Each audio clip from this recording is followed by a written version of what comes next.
Direito Administrativo, semana 1, dia 3, aula 3. Vamos chamar de aula 3, tá? O terceiro e último videozinho aí da aula. A gente vai falar sobre os princípios ainda, lembrando que são princípios implícitos constitucionais, certo? Porque tem alguns princípios que eles estão expressos na legislação vigente.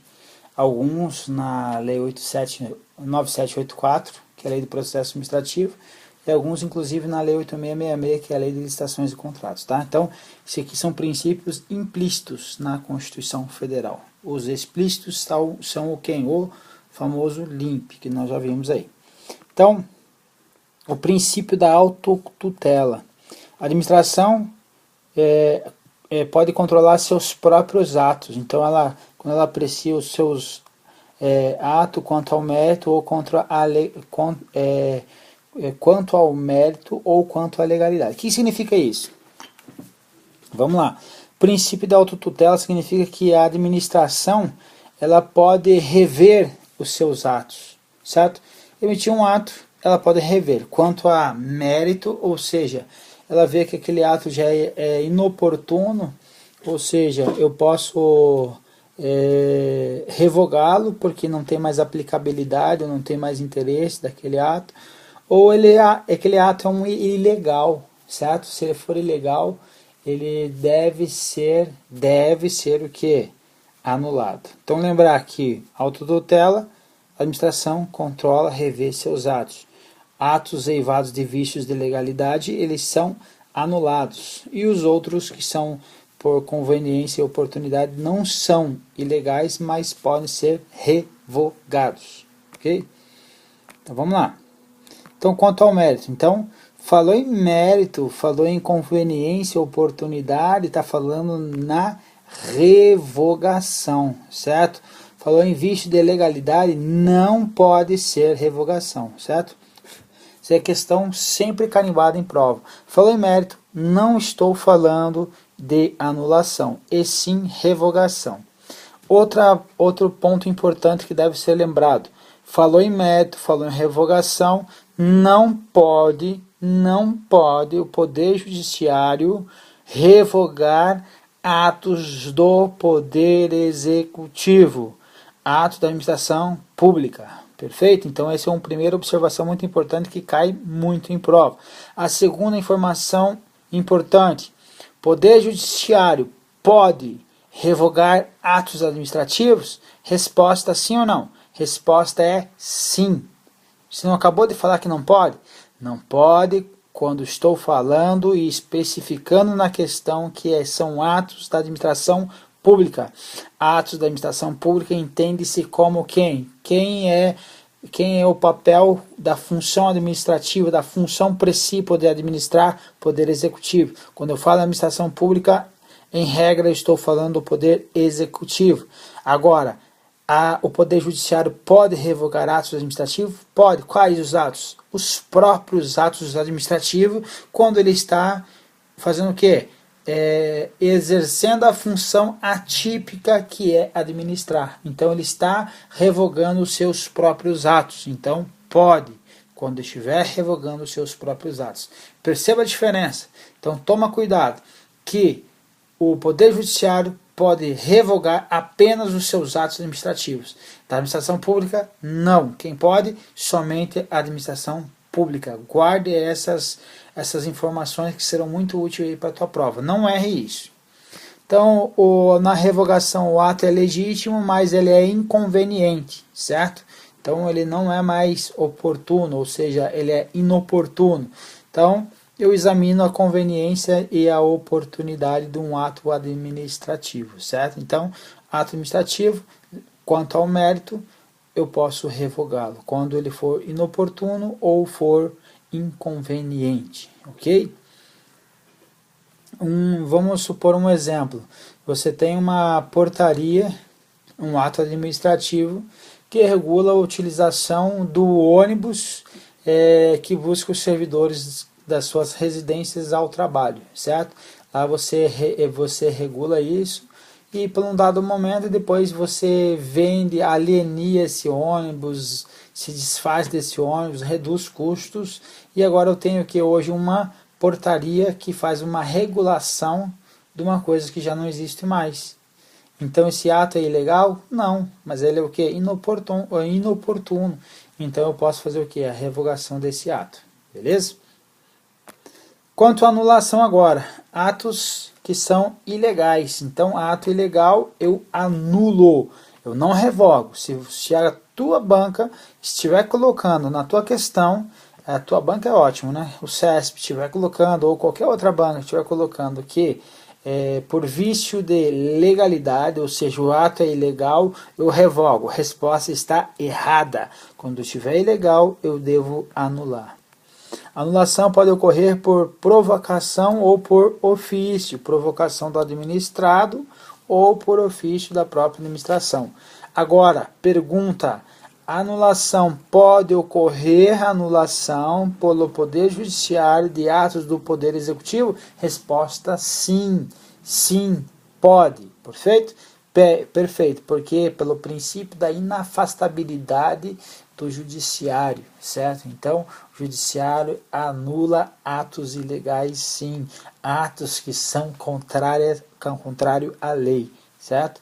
Então, anula ato e não revoga ato da administração pública. O que mais? O Poder Judiciário somente pode anular atos da administração pública mediante provocação, certo? Por que provocação?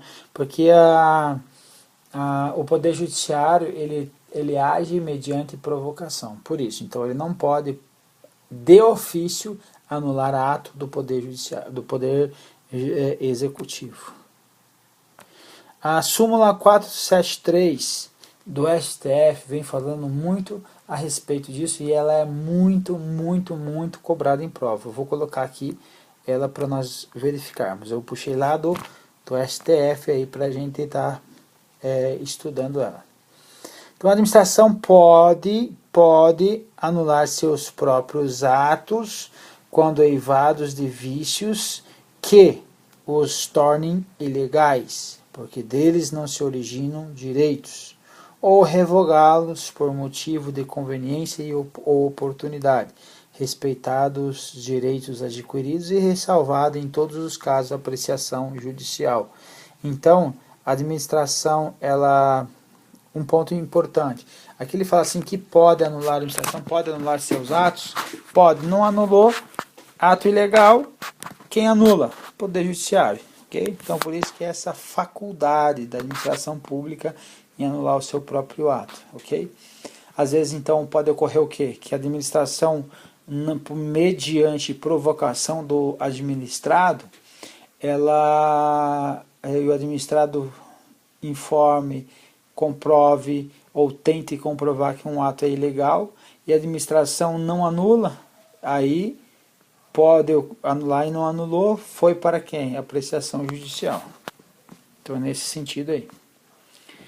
Outro princípio da continuidade dos serviços públicos, ou seja, o serviço público ele não pode ser interrompido, esta é a regra.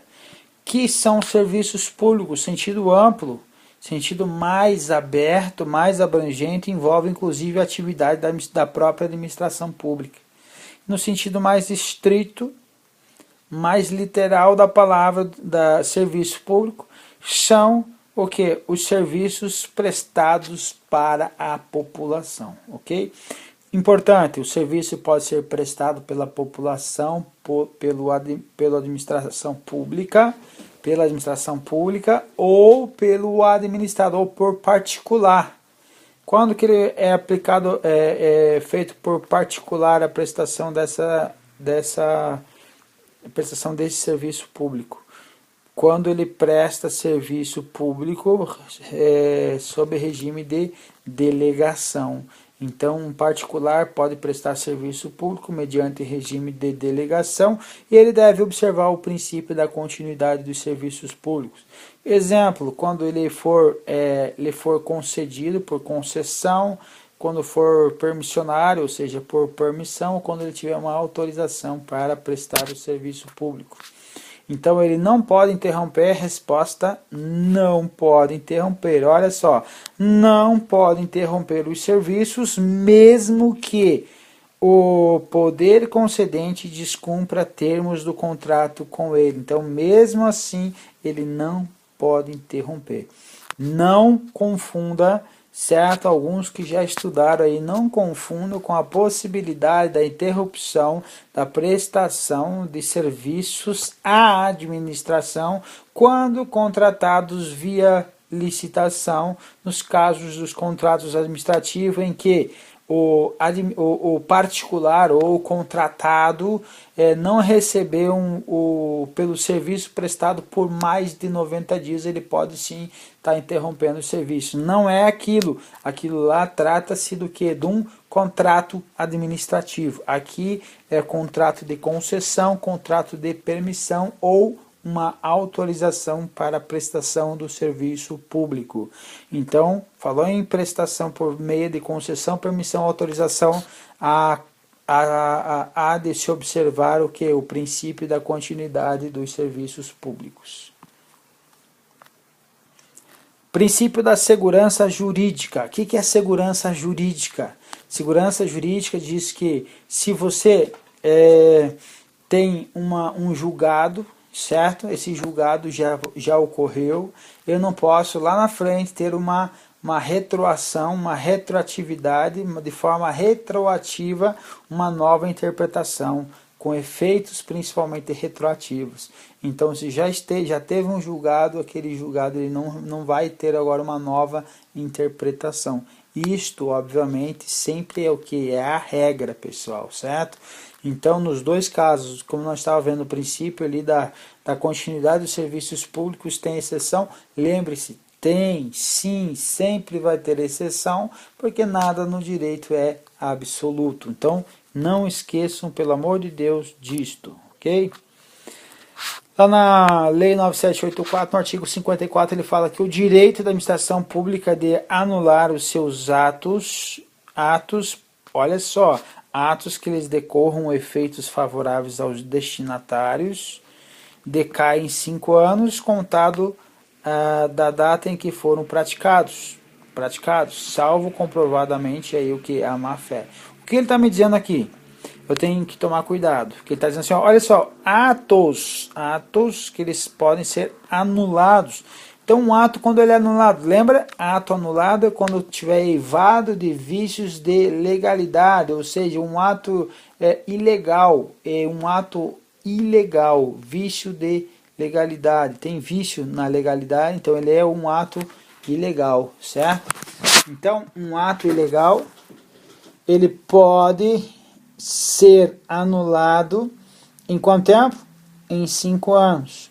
Depois de 5 anos eu não posso. Qual o caso que eu não posso?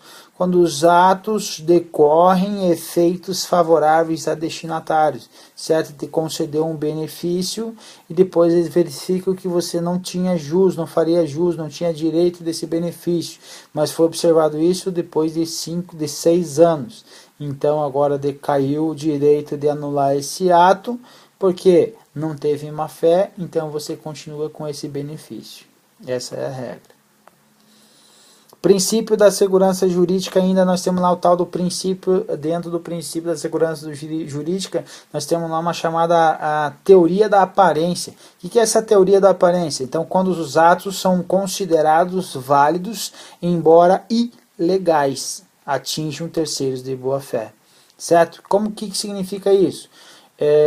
Vamos supor uma pessoa que fraudou o concurso público, virou servidor público, mas de fato ele não é servidor público, certo? Ele entrou e foi por meio de uma ilegalidade, foi por meio de um crime, e agora ele está fazendo o quê? Emissão de certidão de tempo de serviço para o seu avô, certo? Para o seu pai, certo? Então o seu pai recebeu uma certidão de averbação de tempo de serviço e ele deu entrada no INSS e agora lá na frente descobrem que aquela certidão foi emitida por alguém que não tinha competência para emitir, porque ela não se revestia do cargo público dignamente.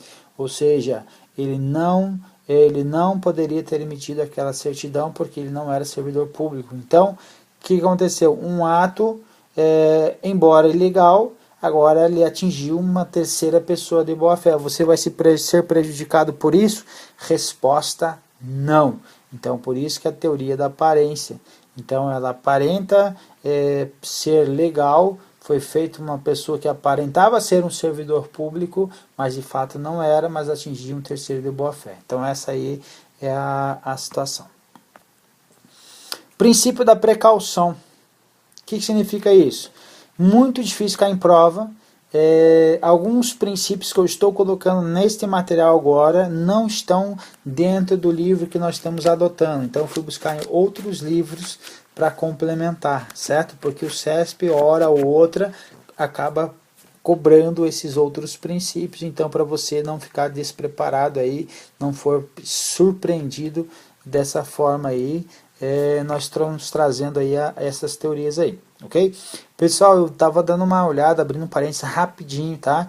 Eu estava dando uma olhada aí num videozinho que acabou que tinha uns probleminhas ali de concordância nominal, certo? Então, começar uma palavra, às vezes um Szinho lá no meio, eu estou esquecendo aí eu, no meio perco o fio da meada, estou pensando alguma coisa aqui abstratamente, olhando para o nada e falando com vocês. E aí quando eu começo a falar uma coisa, eu começo a pensar em outra e aí eu esqueço que eu comecei a falar e termino depois a frase. Então, me desculpem nessas situações aí, mas a ideia é passar o máximo de informações possíveis para vocês e quando está escrevendo no papel aí eu não tenho esses erros aí. Mas me perdoem isso e te preocupem e foquem no objetivo final aí, que é o entendimento da matéria para nós atingir o nosso objetivo, ok?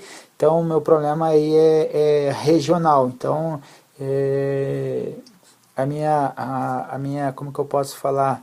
Eu esqueci o nome agora, Deus amado. Espera aí que eu vou lembrar. Aí você passa para frente, não perde tempo do que eu estou falando aí agora, tá? Mas Como você fala quando Vou pensar aqui, vou apertar o pause. Agora eu lembrei, o sotaque do sul. Então tem algumas coisas aí de concordância nominal que o pessoal não fala muito bem lá, infelizmente. Mas a gente não escreve tão mal assim como a gente fala, beleza? Vamos voltar aqui, cala a boca. Princípio da precaução. Então, uma aplicação da corrente do direito... aplicação corrente no direito ambiental. O que está dizendo aqui? Que ela ele é muito observado no direito ambiental, certo? Então veja o que ele traz aí. Então, determinada ação, ela acarreta em risco para a coletividade. Então, a administração pública deve adotar postura de precaução. Porque impactos ambientais, então por isso em muito direito ambiental, e a gente vai falar sobre uma represa, vai falar sobre uma usina hidrelétrica, a gente está falando que num grande risco aí para a coletividade, um grande impacto ambiental. Então a administração ela deve adotar postura de precaução para evitar aí maiores danos. Princípio da intranscendência, certo? Então é um princípio que é muito pouco cobrado também, mas caiu numa provinha do STF, de um julgamento do STF que a gente vai estar comentando mais dele quando nós estivermos respondendo as questões lá nos videoaulas, ok? Então ele impede, o que é? Princípio da intranscendência. Regra, pessoal, novamente, regra, impede que as sanções e restrições de ordem jurídica superem a dimensão estritamente pessoal do infrator. Ou seja, se for uma pessoa jurídica, ela não vai superar essa dimensão para atingir a esfera da pessoa física. Ressalvado, então agora é uma exceção, quando eu me revisto desta pessoa jurídica para a prática de um crime, por exemplo. Então eu afasto a personalidade jurídica e alcanço a personalidade física, ok? Mas a regra do princípio da intranscendência é que não transfere, não supera essa dimensão. Então, uma falência de uma empresa não vai sujar o CPF da pessoa. Isso aqui, regra, ok? Regra. Não esqueça disso. Pessoal, o que nós tínhamos para falar para vocês era isso. Um grande abraço e até a próxima.